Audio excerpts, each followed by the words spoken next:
All right, good morning, ladies and gentlemen. We have gist for you this morning. As a matter of fact, I get gist upon gist upon gist. Gist number one.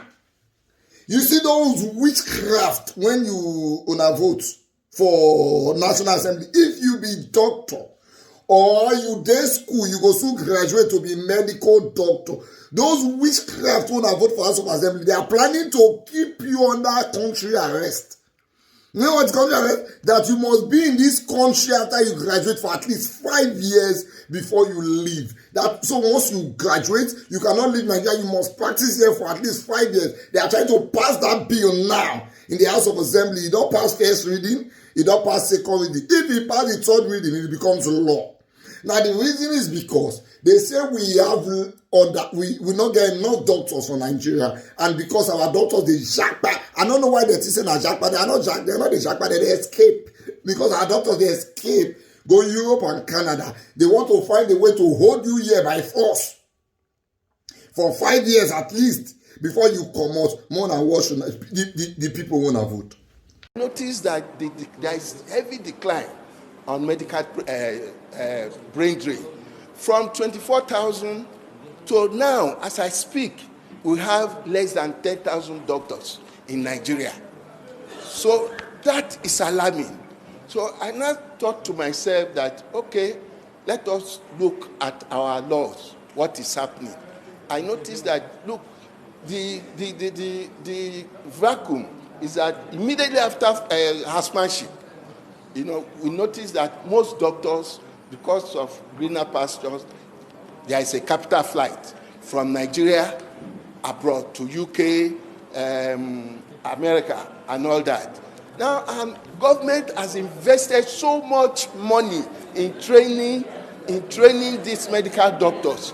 So if you realize, if they can now take advantage of our situation, okay, and now open their doors, because just recently in 2020 UK opened healthcare visa to people.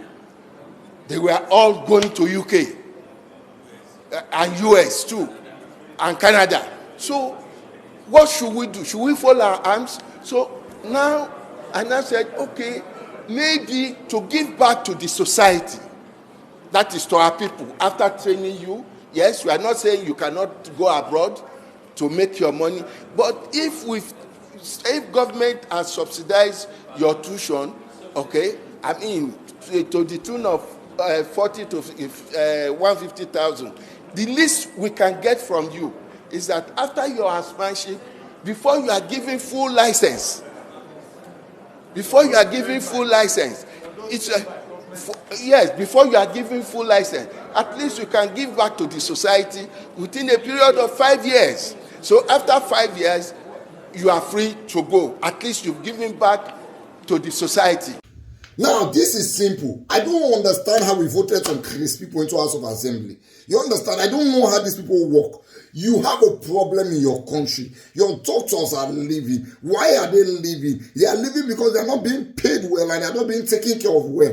Instead of you to find a way to pay them well and take care of them well so that they don't have to leave again and those people they abroad go won't come back. You want to force them to stay here by force. So what happens is that when you force them to stay here by force, that 5 years when they need to stay here, so they go, they grumble, they do the work. Now they shout for patients for hospital be that too.